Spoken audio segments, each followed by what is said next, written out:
دحين عندك هذه الكاسة شايفينها كلكم صح؟ رجل الشارع تمام؟ رجل الشارع لما يشوف الكاسة هذه كيف يشوفها؟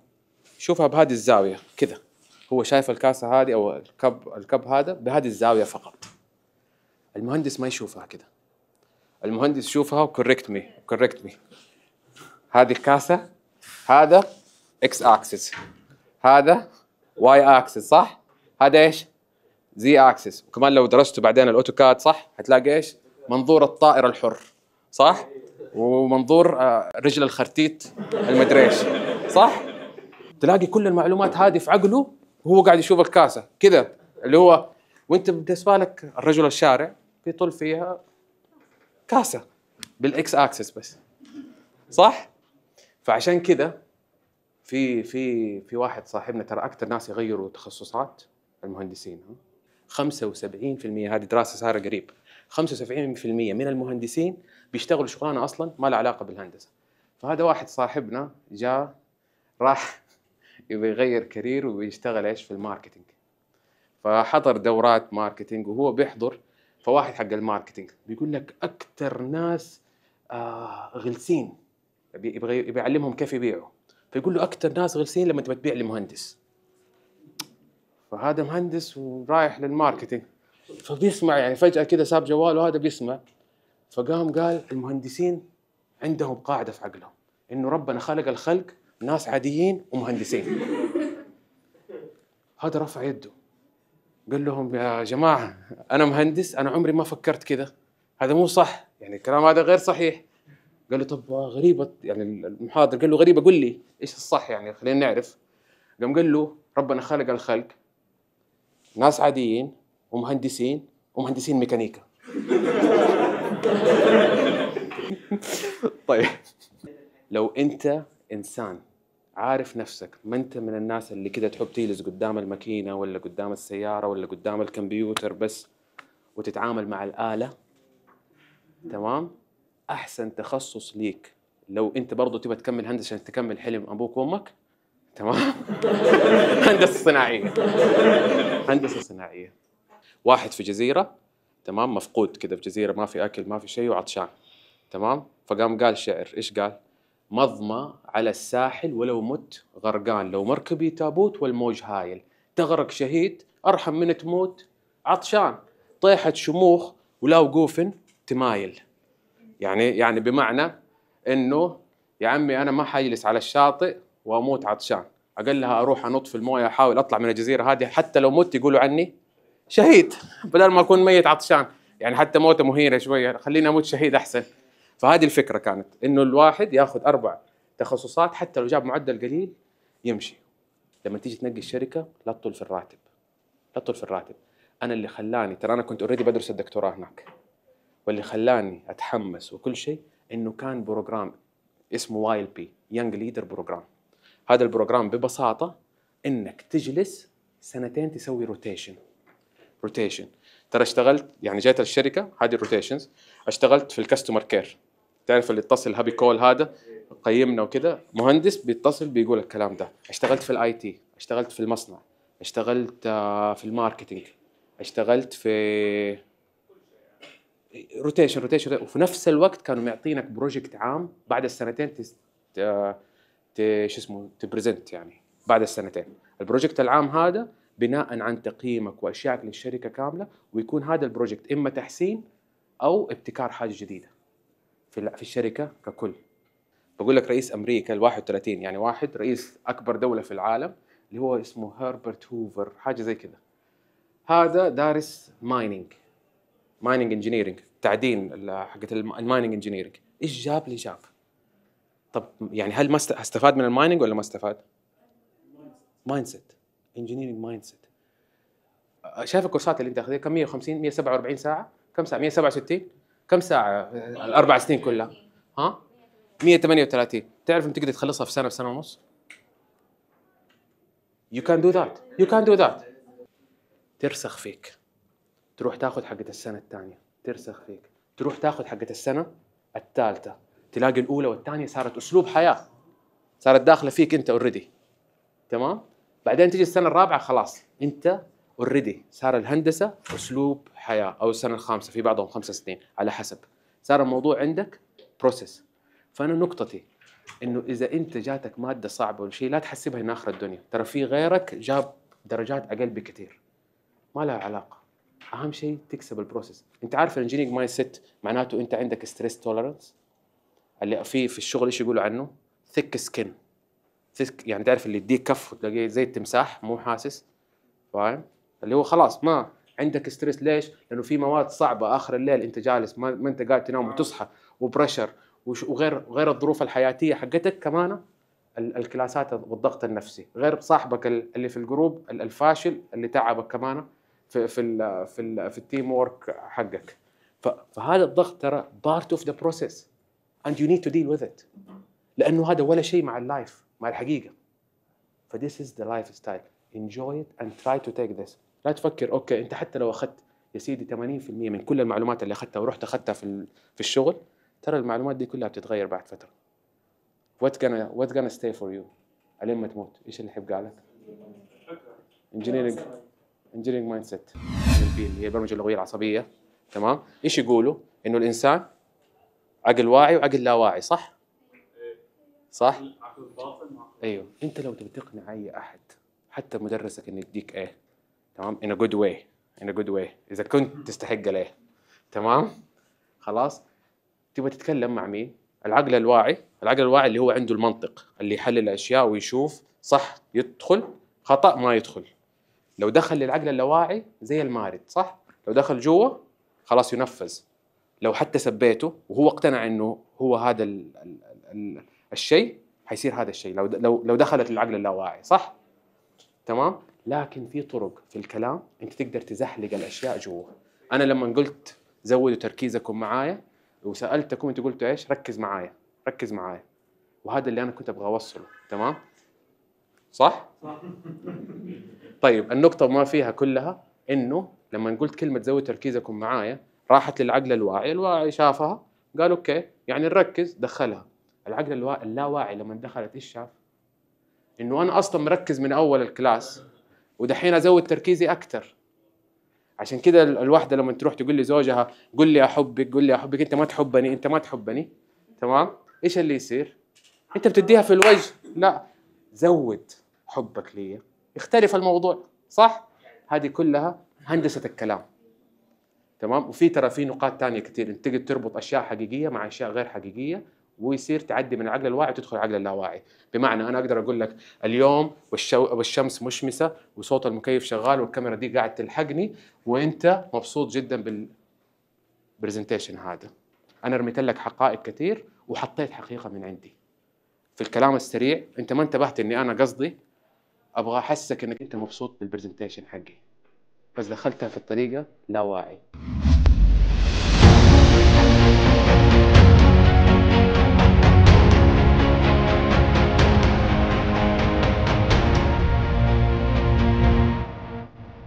اسمي محمد بافقي، المهندس محمد بافقي، وشكرا خالد المشرع، اخذت كل الوقت يعني ما باقي شيء لي. he's my boss guys يعني ما اقدر. لا طيب قبل ما نبدا خليني بس ابغى اتاكد من حاجه. كم واحد هنا مهندس او بيدرس هندسه؟ اوكي، ايش التخصص؟ ميكانيكا اندستريال. كم واحد اندستريال هنا؟ نايس. كم واحد ميكانيكا؟ تجاوبك. طيب اللي ورا ايش؟ ايه؟ سوفت وير يعتبر انجينيرنج ولا؟ والله لانه الميكانيكا عندهم راي ثاني يعني السوفت وير، هم ما طيب البقيه؟ الكتريك. يعني كلكم مهندسين؟ نعم. اوكي. وان يعني بس عندك المنتاليتي I think it goes. طيب ايش اصعب ماده درستوها؟ ايش اكثر ماده كده صعبه درستوها؟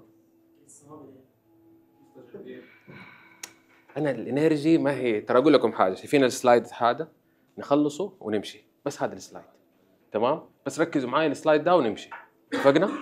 اتفقنا بس نركز يعني، مشوا الليله معايا خلاص.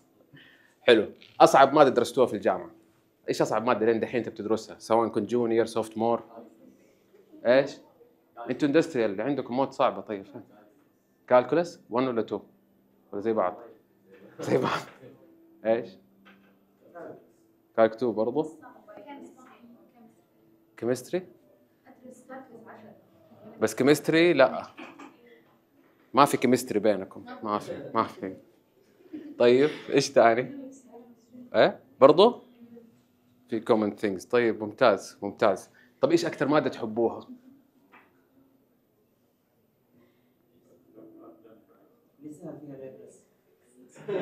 ايه اي شيء تجي فيها بلس انا احبه. بي تي مثلا. اوكي طيب يعني دحين انتوا اندستريال ما عندكم شيء تحبوه؟ ايش هو؟ مين قال اسلامي؟ طيب ممتاز. هذا ترى يمكن ما انت ايه بيسك ورك شوب زي درستوا ورك ميثود؟ اوكي في سوفت وير زي اوتوكاد وماتا. يا سي ان سي بروجرامينج ولا لسه؟ لا سي ان سي حقت الماشينز مو سي بلس بلس. اوتوك سوليد وورك ما اوتوكاد ها لسه. طب ثيرمودايناميك ميكانيكال ثيرمودايناميك درست؟ يا جماعه انتوا لسه في طب خليني اقول لكم ليش بسالكم كذا. ترى لما جاتني الدعوه الو السلام عليكم مهندس محمد بافقي. اوكي عندنا نحن هنا يوم الهندسه العالمي. طبعا مبروك لانه احنا على ايامنا ما كان في شيء زي كذا يعني. ف هابي بيرثدي يعني. جابوا لكم هدايا ولا لسه؟ اوكي فيوم الهندسه العالمي ونبغاك تقول كلمه. طبعا انا بعد الصدمه انه في يوم هندسه عالمي يعني لي فتره ادرس طويل بس كلمه. ترى اول ما جاء في بالي المواد دي اللي هي الثيرمودايناميك المواد الكالكولس ترى جات في بالي. بعدين قلت انا حطلع اتكلم عنها هذه مستحيل يعني اذا كان في احد حيفهم انتوا حتفهموا اكثر مني. يعني اخر شيء درسته افتكر قبل 10 سنين في الكالكولس بالذات. فكان صعب اني انقي ماده زي كذا. فقمت سالت طيب مين الحضور او ايش هتكلم عن ايش؟ قالوا لي يعني نقي اللي تبغاه. ممتاز. مين الحضور؟ والله في فريشمنت في دكاتره في ناس ما هم اصلا مهندسين. يعني الموضوع كان سلطه. فاللي صار يوم هندسه عالمي ونحن نبغى نتكلم عن شيء ليه علاقه بالهندسه لناس يا اما لسه بيدرسوا هندسه يا اما اصلا ما بيدرسوا هندسه. فكرت ولقيت الحل شيء بسيط. ايش الشيء الوحيد اللي انا طلعت به من الدراسه هذه؟ ترى انا جايك من المستقبل بقول لك ايش اللي يعني هديك الزبد عشان لما تتخرج حتعرف ايش اللي حتستفيده من المواد هذه كلها اللي انت درستها. ببساطه انا مستقبلك جاي اقول لك اللي اخذته من الهندسه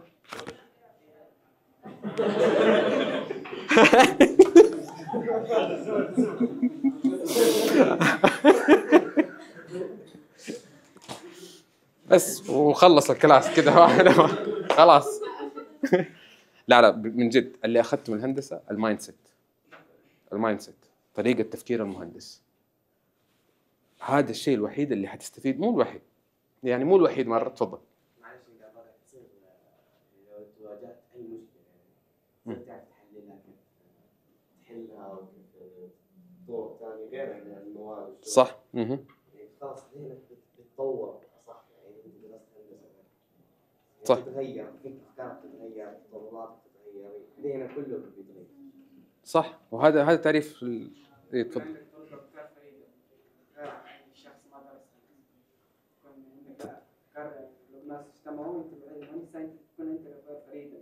صح. طريقة حل المشاكل طريقة ابتكارية مختلفة طريقة كده منهجية علمية عملية.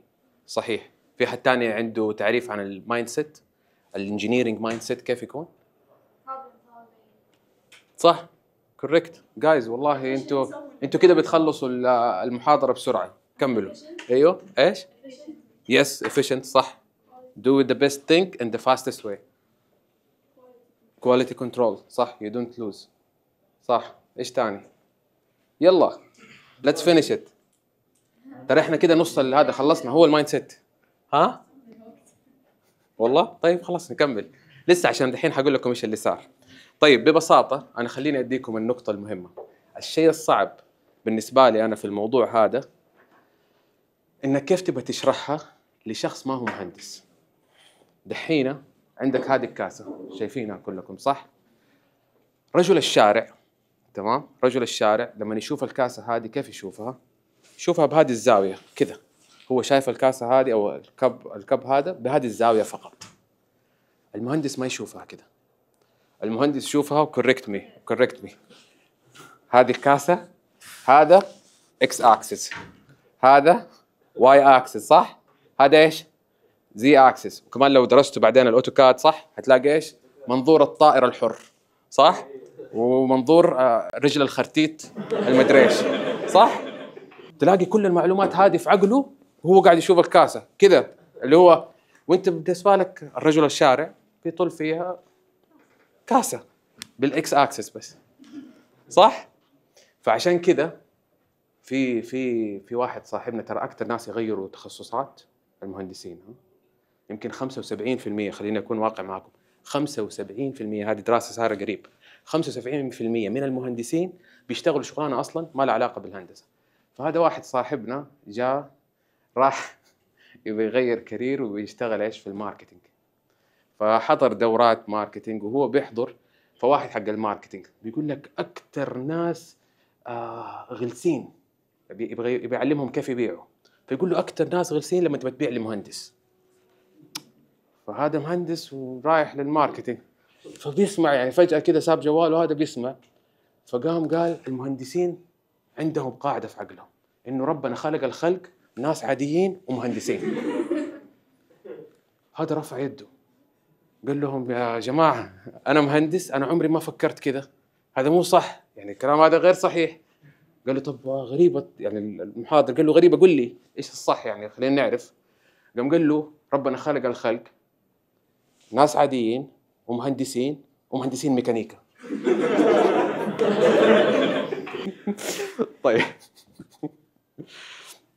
طيب خليني نلعب لعبه كده خفيفه بسيطه، تمام؟ انا حقول لكم اسامي ناس معروفين وانت قول لي ايش كان يدرس في الجامعه، تمام؟ نبدا. جيف بيسوس سي او حق امازون.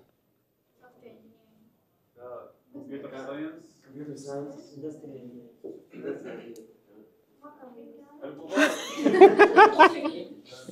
يلا هم اعطيت لي الزبده الكبار هم درسوا مانجمنت، كمبيوتر ساينس، انجينيرنج او بزنس او ايكونومكس تقريبا. والله شوف يعني جيف بيسوس لا لا طب اديكم هنت، هو درس هندسه فعلا. بس كان جواب ما كمل لا جامعة. كمل. انت قصدك مارك ميبي حق ميتا، قصدك حق ميتا ما كمل، وبعدين كمل على فكره. طيب بس جيف بيسوس بس عشان تكون شيء هندسه كهرباء، درس هندسه كهرباء. ايوه السي او حق جوجل ايش مين هو؟ ساندرا، اسمه ايش؟ ساندرا ايش اسمه خالد؟ السي او حق جوجل ايوه ساندرا، الهندي هو كذا. لا الهندي اسمه ساندرا شيء، ها ايوه الهندي هندسه. ايه هندسه ايوه هو درس هندسه صح، يعني احنا اكيد يوم هندسه عالمي تمام، وانا مهندس وانتم مهندسين، اكيد اني حتقول ناس مهندسين يعني. بس ايش هندسته ايش درس؟ هندسه ايش؟ ترى مره هندسه حقته غريبه. شوف هو سي او حق جوجل، والله ما اتوقع احد حيجيبها. شايف ايه؟ ماتيريال انجينيرنج صار السي او حق جوجل. ايلون ماسك فيزياء وكمبيوتر ساينس.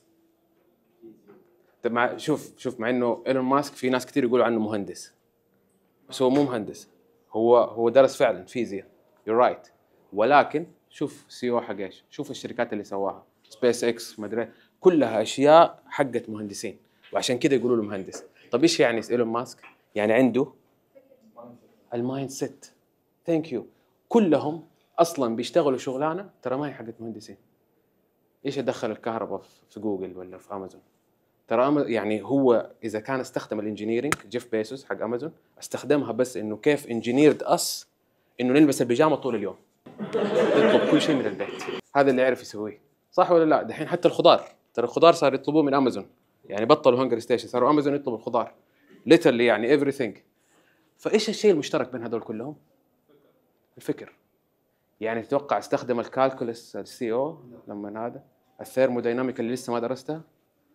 ترى لما توصل الثيرمودايناميك تعرف انه اللي فات كله ولا شيء، عشان تكون صح.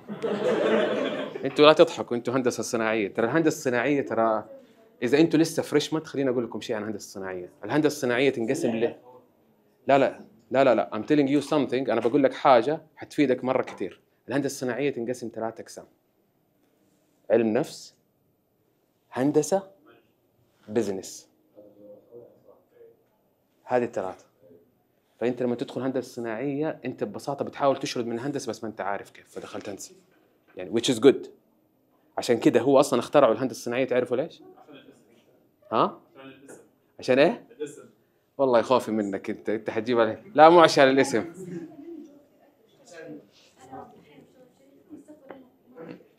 هو زمان، هي كلامك صح بس انا هزود عليه. زمان ايش كانوا لما يبغوا، لو كان عندهم شركه مثلا مصنع خلينا نقول، يبغوا يحطوا مدير، يحطوا واحد دارس اداره اعمال، لقوا فيه مشكله. ايش مو عارف يتواصل مع المهندسين. بعدين بدلوا، تلاقي بعدين صاروا كلهم مهندسين المدراء حقون اداره اعمال، صاروا سكرتاريا. المقصد انه المهندسين صاروا هم المدراء. صار برضو في مشكله انه ايش، هذول مره تكنيكال، يا عمي نبغى البيج بيكتشر، نبغى هذا، هيز سو تكنيكال. قام صار موضوع الاندستريال انجينيرنج. يا سلام، صار موضوع الاندستريال انجينيرنج بهذه الطريقه. عشان كده لو انت حسيت من دحين قيدكم اصلا انتوا فريش، لو انت حاسس انه استو تكنيكال، ولا انت ما انت انسان تحب الاله وتحب تجلس قدامها واكثر تحب تكلم الناس وكده، احسن تخصص هندسه ينفع لك هندسه صناعيه. وهذه النقطه يعني انا اتمنى كان احد قال لي هي من اول، لاني لفيت لفه طويله ترى. ايش؟ لو انت انسان عارف نفسك، ما انت من الناس اللي كده تحب تجلس قدام الماكينه ولا قدام السياره ولا قدام الكمبيوتر بس وتتعامل مع الاله، تمام؟ احسن تخصص ليك لو انت برضو تبغى تكمل هندسه عشان تكمل حلم ابوك وامك، تمام؟ هندسه صناعيه. هندسه صناعيه.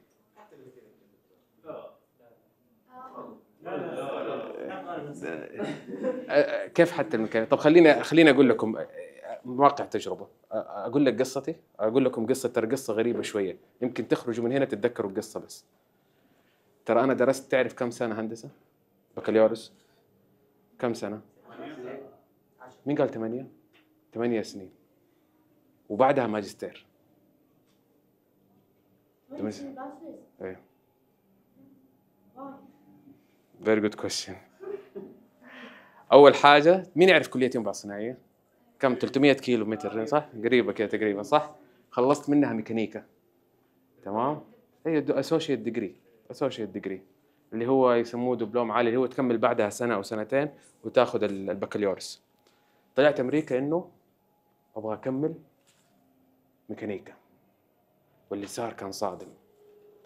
اول ترم، تعرفوا انا مدرسه مين يسوي زي انا؟ بس ما انصح احد يسوي زي. مين اللي يذاكر قبل الاختبار؟ ماي جاش جايز دونت جو تو يونايتد ستيت. لا تعرفوا ايش صار؟ رحت هناك وكنت فعلا بسوي نفس الطريقه. ترى كنت ليتلي انا في كليه ينبع بذاكر قبل الاختبار. اللي صار اني رحت سويت نفس الطريقه، واول ترم والله كده افك اللابتوب بعد ما خلص الترم، قاعد اقول يعني انا ماني متوقع اجيب ايه، ماني متوقع اجيب ايه، بس يعني ان شاء الله درجه كويسه. اطول كده والله يا جماعه، طليت اللي هو ماني مصدق. اشوف الرقم مو غريب، يعني صادم، الرقم محبط بسبب اني كنت اذاكر. انا المدرسه هذه اذاكر قبل الاختبار. كم توقع الدرجه؟ كم؟ لا كم الدرجه؟ كم الجي بي اي حقي من 4؟ 1.5. هذا اقل واحد. انت ها طيب خليني، ترى الرقم غريب شوي لانه كان حتى تعرف لما يقول لك، تعرف لما يجيك صديق السوء ويقول لك هدي اللعب، يعني انت مره رحت، فاهم اللي هو انت مره طحت. هذا ليتر اللي صار معايا، اللي هو شاف المعدل، صاحبي اللي اصلا ما كان يحضر، تمام، شاف المعدل 0.91، قال لي كده ما حنكمل نخرج مع بعض. 0.91 الرقم، انا اول مره، انا ما عمري سمعت احد كان عنده الدرجه هذه اصلا. 0.91 في الميكانيكا كنت، وكان المشكله انه اعتبر انا وقتها جونيور، لانه اوريدي عادلوا لي ساعاتي اوت اوف 4. اوت اوف 4 لا يعني كده يعني احسن يعني اوت اوف. المقصد انه ايش اللي صار، انا اوريدي معدلين لي ساعات، يعني انا متورط معدلين لي ساعات حقت كليه ينبع، وانا اوريدي في ثالث سنه ومعدلي 0.91. يعني ايش باقي من العمر ايش باقي اصلا عشان تكمل؟ اصلا ما كملت انا لسه بفكر، لقيت استدعاء عند الادفايزر. كل واحد هنا عنده ادفايزر صح؟ نفس الشيء زي المنتور كده، جاء كده واول مره اشوفه يقفل الباب وفك البدله وجلس، اللي هو خلاص يعني انت واضح. المهم فبيقول لي شوف انت المفروض برا، تمام، هل في امل تجيب 2 من 4؟ قلت له طب لو جبت 2 من 4، قال لي حتقدر تكمل معانا، يعني تدفع فلوس في الجامعه وتكمل، يعني حتكمل معانا. طب قلت له انا ما ابغى اكمل معك، انا ابغى اشتغل، انا هدفي اشتغل، ماني جاي ادرس هندسه عشان اسم، ابغى اشتغل. قال لي عشان تشتغل ولا حاجه زي كذا معدلك لازم يكون احسن من كذا، يعني 3 من 4 فما فوق، 3 فما فوق. ايش سويت انا؟ قلت له ابغى اكون 3.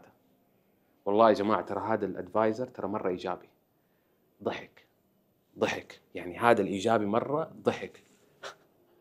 قال لي انت ذاكر، يعني اللي هو باين انه هي ما تجي. خرجت من عنده والضحكه هذه في بالي، اللي هو 3 من 4 وما تجي. الحمد لله اني درست هندسه، او خلينا نقول درست ميكانيكا في كليه ينبع، لاني وقتها استخدمت الانجينيرنج مايند سيت. هذه هي اللي انت مين قال التعريف دوبه، انك تفكر وتحلل الاشياء. وقتها انا ما كنت واعي اني انا قاعد استخدمها. ترى الهندسه بروسيس، لما تاخذها يصير عقلك يفكر لا شعوري كده. ايش اللي صار؟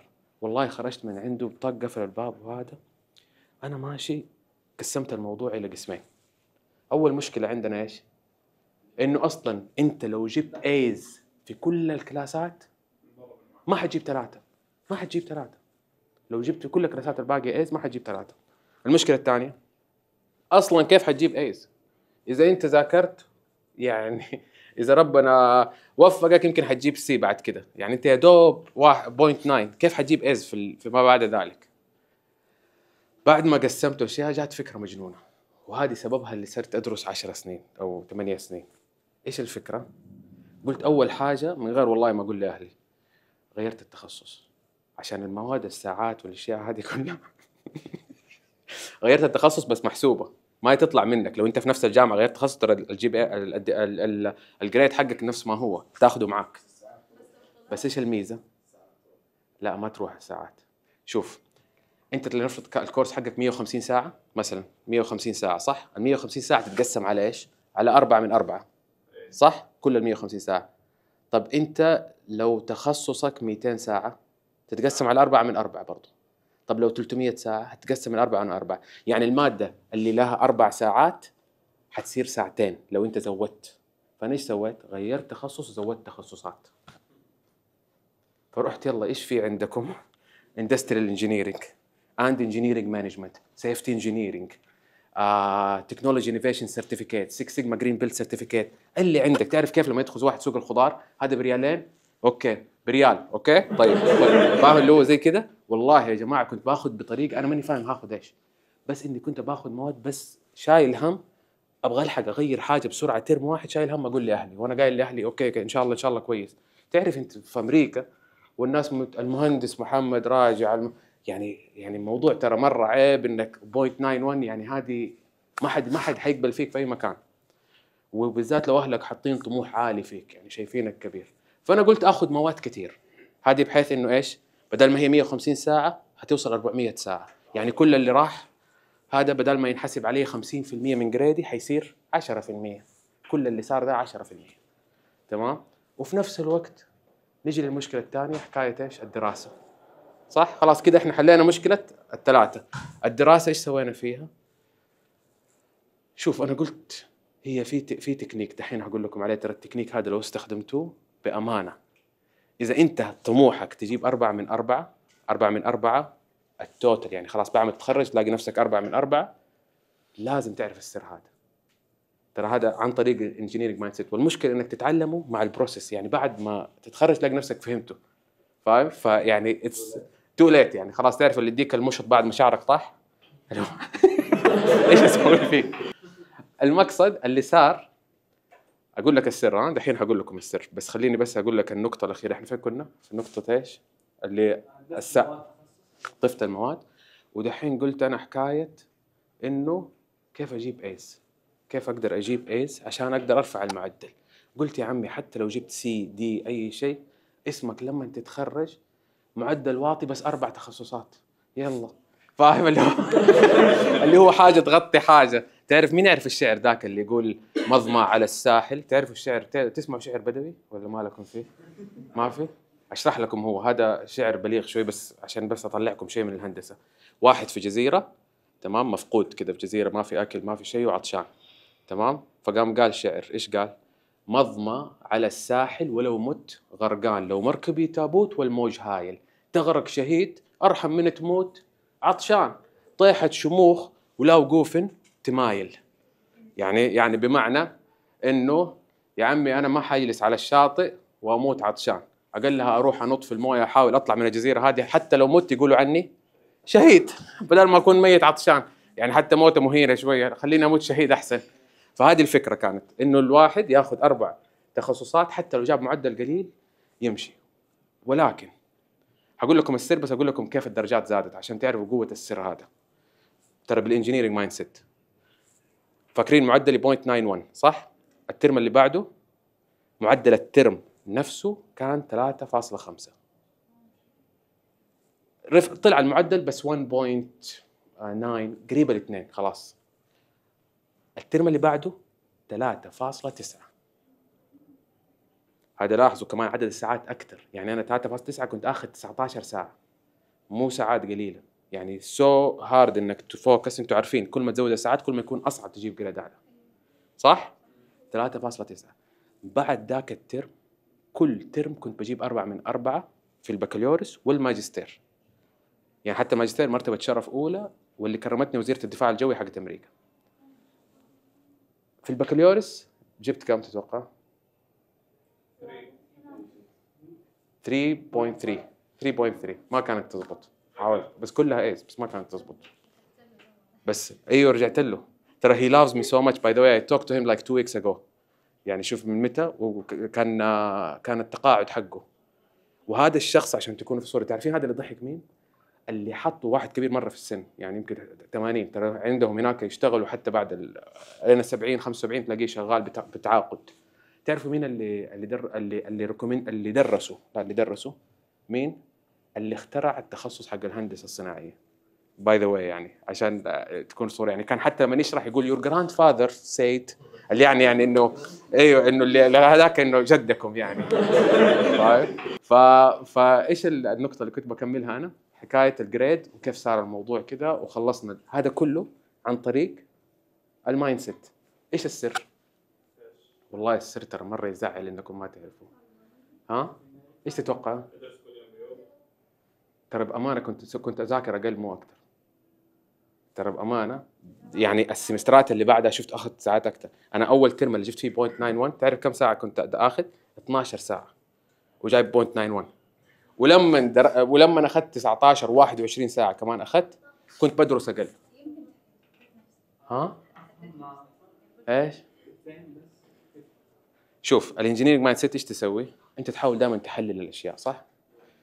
لو أنت تبغى تنجح، ايش المدرسه القديمه دائما كنا ايام الثانوي وهذا، ايش هي؟ تذاكر الكتاب من الجلده للجلده وتنجح. بالله كم واحد هنا، انا اوريك احصائيه غريبه. كم واحد هنا صار في هذا الموقف؟ تذاكر الكتاب وتجتهد وكل شيء، خلاص اللي هو الاي في جيبك، تمام، وتيجي اخر الترم تلاقي نفسك اخذ بي سي. وفي المقابل ماده ثانيه بالحظ وانت كده جالس ويا دوب، ويوم تحضر ويوم ما تحضر، ومره تركز ومره ما تركز، وما انت متوقع ابدا انك حتجيبها، تلاقي نفسك اخر السمستر جايب ايه. كم واحد صارت فيه الحالتين اولموست كم دحين 60%، وانا منكم ترى نفس الفيلم هذا. تعرف ليش؟ عشان السر نفسه هذا، عشان السر هذا نفسه. شوف، لو انت ذاكرت كتاب من الجلده للجلده، احتمال خلينا نقول 70% انك تاخذ ايه، 70%، يعني في 30% انك ما حتجيب ايه، تمام. لكن لو كنت تبغى تجيب ايه في كل الكلاسات وتبغى تجيب 4 من 4 وتاخذ مرتبه شرف اولى، لازم تغير منهجيه تفكيرك اصلا في الموضوع كله. اول حاجه تفكر فيها عشان تاخذ ايه، تفهم المدرس. الماده ما لها علاقه، بس افهم المدرس بالبساطه هذه. انا شخصيا انا حقول لكم تجربتي وانت زود عليها، تمام. يعني انا ماني دكتور على فكره، في احد قال دكتور هنا، انا بدرس دكتوراه بس ماني دكتور لسه، تمام. انا حللتها الى 3 اقسام، قسمت المدرسين 3 اقسام، وهذه ترى المهندسين دائما زي كذا يحطوا بوينتس، ما ادري لا قسم لي هي كم نقطه وكذا، تمام، بوليت بوينتس. فانا قسمتها شخصيا المدرسين 3 اقسام. خلاص، في مدرس اللي هو البوك لافر، هذا محب الكتاب، هذا اللي من جد ينفع المدرسه القديمه من الجلده للجلده، حتجيب ايه، وهذه اللي تزبط معاك انت، عشان كذا انت بتجيب ايه لما انت تلاقي محب الكتاب هذا. ترى في اشياء هنا كويس انه ما في مدرسين هنا، يعني اخذ راحتي اقول لانه في بعضهم ترى في بعض النقاط حتكون شويه ايوه ترى ليترلي انا بقول لك اللي جاء اللي يبغى ياخذ ايز والله هذه. الشخص الثاني هذا مهم، اللي هو محب وقت، اللي هو اوفيس اور، اللي يحب الاوفيس اور هذا ببساطه يبغاك تجي له الاوفيس اور تساله، يبغاك تكون زنان بس بطريقه من جد، مش انا جايك وباينك تستهبل، لا انا من جد جاي اسالك السؤال ده انا ماني فاهمه. لما تسوي زي كده وهو يحسها، اهم شيء هو يحسها، صدقني يعني مو ينجحك، حتى لو جبت بي ورحت اعترضت حيقول لي والله صادق هذا شاطر، يدور الاختبار، هذا مو مستواه. هو يحب الاوفيس اورز، تمام. في كمان نوع تاني اللي هو يسموه الجروب. ترى يا جماعه هذه الانواع العبد الفقير هو اللي اخترعها، يعني اتس نوت ان بوك يعني ولا حاجه زي كده، تقدر تضيف عليها تطورها تستخدمها مع الذكاء الاصطناعي تطلعوا شيء اجدد. هذه نقطه ثانيه، تمام. النوع الثالث اللي هو تعرفوا الشخص اللي يحب اللي يسوي الجروبات، هذا اللي تلاقيه في الكلاس، يلا انتوا 4 مع بعض، يلا انتوا هنا 3 مع بعض، تمام، والهوم وورك سووه مع بعض، والاختبار جماعي برضه، كله كده في بعضه مع بعض. هذا ببساطه مو حكايه تذاكر كتاب، هذا تحتاج يكون عندك بس ايش؟ ذكاء عاطفي، حتطور الشيء هذا معك ترى بامانه، لانه قوتك بقوه التيم اللي معك. فانت لو كان عندك ذكاء عاطفي وربطت التيم بطريقه قويه تضمن الايه. مش موضوع انك تمسك كتاب وتقرا من جلد وجلد وتسوي نفسك الشاطر وتسوي شغل التيم لوحدك، لانك في الغالب لو سويته لوحدك في واحد زنخ دائما يكون في الكلاس حيكون معاك في التيم بالصدفه ما تدري ليش، خلاص، ويخرب عليك. وهو اللي يخرب عليك. كيف يخرب عليك؟ يخلي المدرس حقك ينقهر منه، يقوم يخربها مع التيم كامل وانت منهم. فمستحيل يعني مهما كنت دافور، مهما ذاكرت، لو ما كان عندك الذكاء العاطفي ما حتجيب ايه، حتجيب 70% زي ما اتفقنا فيها. ايش تسوي مع الزلخ؟ شوف الحلو في الموضوع، ترى المدرس، لا سؤاله جميل. المدرس اصلا اللي بيسوي لكم جروبات هذا، ترى هو يبغاك تواجه الحياه، ويبغى الصعوبه هذه تيجي عندك، تمام. ترى في الشغل لا تحسب الموضوع اسهل من كذا يا عمي. المدرسه يعني بس بتعرف اللي هو انت بتديك كذا تمهيد. شفت المدرسه اعتبرها كوريلا، وانت حتطلع على جيمس 8 سلندر، يعني اللي بتشوفه هنا اضربه في 5. انا بقول كوريلا وهذا معلش الميكانيكا هنا فلازم اقول لهم اشياء ميكانيكيه، تمام. طيب احنا ايش كنا بنقول على حكايه المدرسين؟ ايش عن الكوريلا والهذا طب خليني بس اديكم الموضوع كله، ترى هذا كله استخدمناه بالمايند سيت. اخر نقطه ونخلص تمام. اللي صار انه انا ما كنت واعي، والله ما كنت واعي انه هذا كله عن طريق، طبعا بفضل الله، وعن طريق المايند سيت. الواحد اتخرج، ايش تتوقعوا؟ رجعت اشتغلت؟ ها؟ طبعا مهندس، يعني 10 سنين واروح اشتغل، اكيد مهندس هشتغل. اشتغلت في شركه جونسون كنترولز العربيه. اشتغلت ايش؟ شوفوا هذه النقطه مره مهمه، ترى مره حتفيدكم. لما تيجي تنقي الشركه لا تطول في الراتب، لا تطول في الراتب. انا اللي خلاني، ترى انا كنت اوريدي بدرس الدكتوراه هناك، واللي خلاني اتحمس وكل شيء انه كان بروجرام اسمه واي ال بي، يونج ليدر بروجرام. هذا البروجرام ببساطه انك تجلس سنتين تسوي روتيشن. ترى اشتغلت، يعني جيت الشركه هذه الروتيشنز، اشتغلت في الكاستمر كير، تعرف اللي يتصل هابي كول هذا قيمنا وكذا، مهندس بيتصل بيقول الكلام ده. اشتغلت في الاي تي، اشتغلت في المصنع، اشتغلت في الماركتينج، اشتغلت في روتيشن. وفي نفس الوقت كانوا معطينك بروجكت عام بعد السنتين شو اسمه تبريزنت، يعني بعد السنتين البروجكت العام هذا بناء عن تقييمك واشيائك للشركه كامله، ويكون هذا البروجكت اما تحسين او ابتكار حاجه جديده في الشركه ككل. تمام. فببساطه لما دخلت الموضوع ده وانا في النص صار شيء غريب جدا. شوفوا 10 سنين درست هندسه، عشان كذا انا بقول لك وقاعد اديك الامثله حق جيف بيسوس وهذا، عشان بقول لك ترى لا تتوقع انك قاعد تدرس الثيرمودايناميك والاشياء هذه خلاص، لا، يو ويل يوز ات، بس في السبكونشس، في العقل اللاواعي، يعني نقول يو ويل يوز ات سم هاو في المايند سيت حقك حق الانجينيرنج، لكن حتشتغل شيء تماما يمكن بعيد. ترى انا بديك النسبه 75% من المهندسين بيشتغلوا حاجه ما لها علاقه بالهندسه. انا بديك نسبه يمكن حول ال 60%، اذا ما خاب ظني، انا بحاول اتذكر الرقم بالضبط، ليتس سي 60، بس جايز يو جو تشيك ات. 60% من السي اوز في العالم مهندسين، واتوقع النسبه الثانيه الاعلى بعد المهندسين اللي هي الام بي اي، اللي اخذين ام بي اي كله. انا اقول لك شيء، تعرف رئيس امريكا ال 31 ايش اسمه؟ رئيس امريكا لا في مهندسين كثير، يو ويل بي سربرايز. بقول لك رئيس امريكا ال 31، يعني واحد رئيس اكبر دوله في العالم، اللي هو اسمه هربرت هوفر حاجه زي كذا. هذا دارس مايننج انجينيرنج، تعدين حقت المايننج انجينيرنج. ايش جاب لي؟ جاب، طب يعني هل ما استفاد من المايننج ولا ما استفاد؟ مايند سيت، انجينيرنج مايند سيت. اديك نقطه بس هذه، بعدين النقطه الاخيره وحقفل، والسلايد اصلا قفل. تمام. النقطه ببساطه، بعد ال10 سنين انا دحين ايش اشتغل؟ هيد اوف ديجيتال ماركتينج. ما له علاقه بالهندسه، ما له علاقه بالهندسه. والموضوع كان غريب، ترى بدا بطريقه غريبه جدا، بدا بهوايه وانا في الجامعه زيكم كذا. كنت ايش وقت الفضاوه كذا، كنت في جامعه ما في اي نوع من انترتينمنت، برد جدا، درجه حراره 40 تحت الصفر، ما في شيء غير انك تروح الجامعه وترجع. فكنت ايش، وانا كنت بدرس في الجامعه، قاعد ادرس في الماجستير، كنت از تي اي، يعني تيتشر اسيستنت. فكنت بعد ما اخلص الكلاس اقوم اصور بالسناب شات، اصور ايش انا قاعد اشرح وزي كذا، وبعدين احفظها في الجوال، انزلها في السناب واحفظها في الجوال وانزلها في اليوتيوب. اللي صار اني زعلت بعد كذا فتره وانا قاعد اصور، ما في غير 3 بيتفرجوا. من جد كان مره وانا بتعب 3، وبعدين اكتشفت ان امي وابوي هم الاثنين الثانيين، يعني ما عرفت بعد ما ضربت مع ماما لقيت واحد راح باقي 2.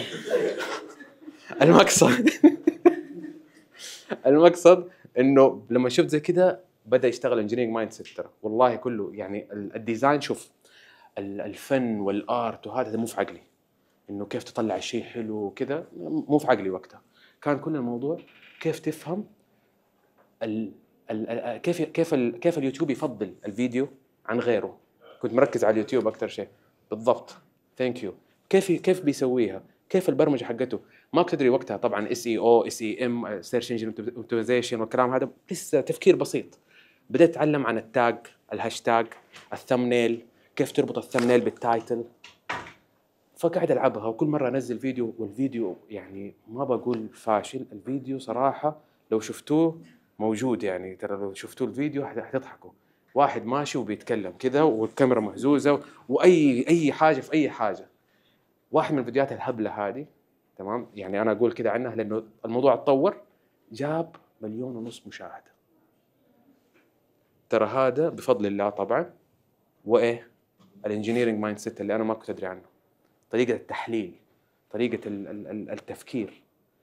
جايز خليني اوصل لكم فكره مهمه جدا. ترى شايف الكورسات اللي انت اخذتها كم؟ 150 147 ساعه، كم ساعه؟ 167 كم ساعه الاربع سنين كلها؟ ها 138. تعرف انت تقدر تخلصها في سنه، في سنه ونص. you can do that. تقدر تنزل وتخلص، يعني اذا كانت الجامعه تسمح، بس هي ما تسمح الجامعه، بس خلينا نقول لو سمحت تقدر تنزلها كلها وتخلصها. ايش يعني؟ حتخسر حاجه واحده بس، ما حيكون عندك الانجينيرنج مايند سيت.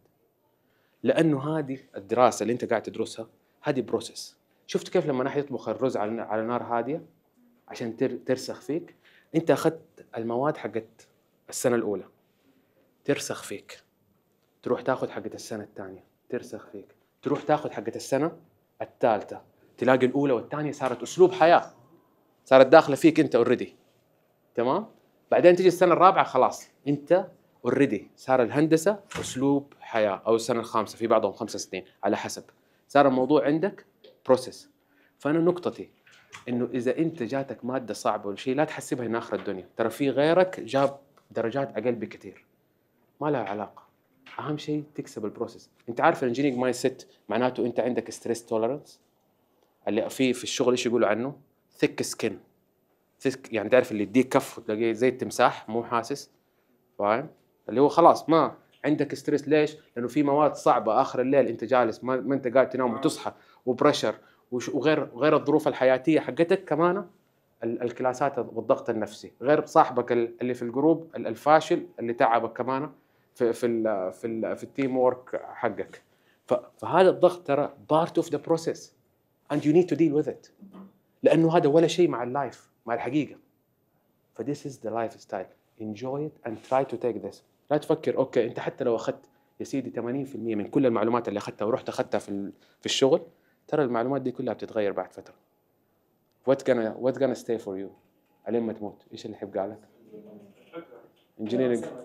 engineering mindset. اول حاجه ماني دكتور بدرسها، بس لسه ماني دكتور، خلينا محمد بافقي، خليني محمد بس، ما يحتاج ما له حتى مهندس ولا شيء. ايوه صح. في نقطه، تعرف ليش المهندس يقول لك دائما لما يعرف بنفسه يقول المهندس محمد بافقي ولا المهندس فلان الفلاني؟ تعرف ليه؟ ترى من جد عشان بس يقول لك انه انا انتبه، عشان لا تقول عني ويرد، انا مهندس فتفكيري مختلف شويه. انا مو قصدي اني انا احسن منك، بس انا تفكيري غريب، انتبه من دحين. ذاتس اول. ايش في احد سأل سؤال هنا؟ ايوه. شوف يا حبيبي، اول نقطه عشان تقدر تكسب النقطه هذه انك تكون واعي بيها. الموضوع هذا مو تقراه وطلع عندك، هذا بروسيس. بما انك اوريدي دخلت تخصص هندسه وبتدرسه في الجامعه، انت اوريدي في البروسيس انك تكسبها. عيش اللحظه في التخصص حقك، السنه الرابعه السنه الخامسه، وانت واعي، حتلاقي نفسك لا شعوري بدأت تفكر زي المهندسين. فجأة انت بتسوي الورك ميثود حقك مختلف، فجأة بدل ما تشيل القهوة تحطها هنا بعدين ترجعها وتعبي القهوة، لا انا حقربها من هنا، استنى اعبي القهوة. في اشياء بسيطة حتلاقي نفسك بتدور the most efficient way انك تسوي الشيء. حتلاقي اشياء تانية حتى في البيج بروبلم، حتى تعاملك مع يور بارتنر، يعني زوجتك المستقبلية او الان او هذا، حتلاقيها بطريقه هندسيه. ولا اخاف يزعلوا مننا هذا التصوير ده مرتي حتشوفه؟ لا، الا زوجتك لا تستخدم الانجينيرنج مايند سيت. خليك طبيعي. فانا نقطتي كلها ركز على هذه. والله لو تطلع من الغرفه هذه بس معاك الانجينيرنج مايند سيت، ترى يو gonna gain a lot، وبيها يو كان يعني تقدر تاخذ اي شيء. ترى كل الكباريه دول شايفهم مهندسين وصاروا سيوز وكذا، what he has only engineering mindset. الباقي معلومات AI يقدر يساعدك فيها. let's be يعني ايوه مهم انك تفهمها وتدرسها وتتعب، عشان هذا انت زي كأنك بتحفر على الحجر. once you have it there خلاص ما تطلع منك. it's a mindset you can do whatever with it في كل حياتك. I think السلايد طول شوية بس أنا خلصت.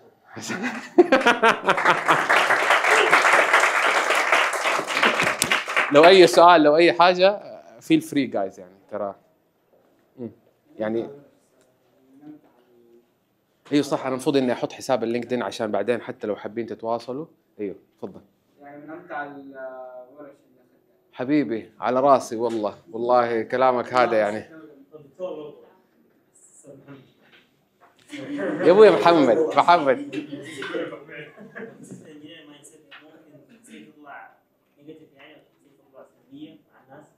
على حسب انت كيف تستخدمها. اقول لكم حاجه اوف ذا ريكورد ترى، هذه النقطه مره مهمه. اقول لكم شيء ترى مره غريب ولكن يستخدم فيه طريقه الكلام. خليني اقول لك حاجه في الهندسه، في الانجينيرنج مايند سيت طريقه الكلام كيف تكون. انا دحين بتكلم ابغاك تزود تركيزك معايا لانه الكلام هذا مره مهم. ترى انا دحين وانا قلت الجمله دي انا استخدمت حاجه يسموها لينا تعرفها، حاجه يسموها الاقناع بالايحاء. تمام؟ مين سمع الجمله اللي قلتها؟ وانت دحين تسمعني ايش قلت انا؟ دوبي قبل شوي. قبلها ايش الجمله اللي قبلها؟ ايوه هذه الكلمه ايش اللي قلت؟ ايش؟ في شيء بقوله. ايوه ركزوا معايا. طيب ممتاز. شفتوا انتوا ايش سمعتوا؟ ركزوا معايا. صح ركزوا معايا. ترى لو عدنا الكاميرا انا قلت زودوا تركيزكم معايا، ما قلت ركزوا. ترى كم واحد، مو واحد اللي قال ركزوا، ترى كم واحد قالها. تعرف ليش؟ engineering mindset. والله engineering mindset I'm not joking. I will tell you why. تمام؟ الانسان طبعا اطباء النفس والواي بي والان ال بي اللي هي البرمجه اللغويه العصبيه. تمام؟ ايش يقولوا؟ انه الانسان عقل واعي وعقل لا واعي، صح؟ ايوه. انت لو تبي تقنع اي احد حتى مدرسك انه يديك ايه، تمام؟ in a good way اذا كنت تستحق له، تمام؟ خلاص تبغى تتكلم مع مين؟ العقل الواعي اللي هو عنده المنطق، اللي يحلل الاشياء ويشوف صح يدخل، خطأ ما يدخل. لو دخل للعقل اللاواعي زي المارد، صح؟ لو دخل جوا خلاص ينفذ. لو حتى سبيته وهو اقتنع انه هو هذا الشيء حيصير هذا الشيء. لو دخلت للعقل اللاواعي، صح؟ تمام؟ لكن في طرق في الكلام انت تقدر تزحلق الاشياء جوا. انا لما قلت زودوا تركيزكم معايا وسالتكم انتوا قلتوا ايش؟ ركز معايا. وهذا اللي انا كنت ابغى اوصله. تمام؟ صح.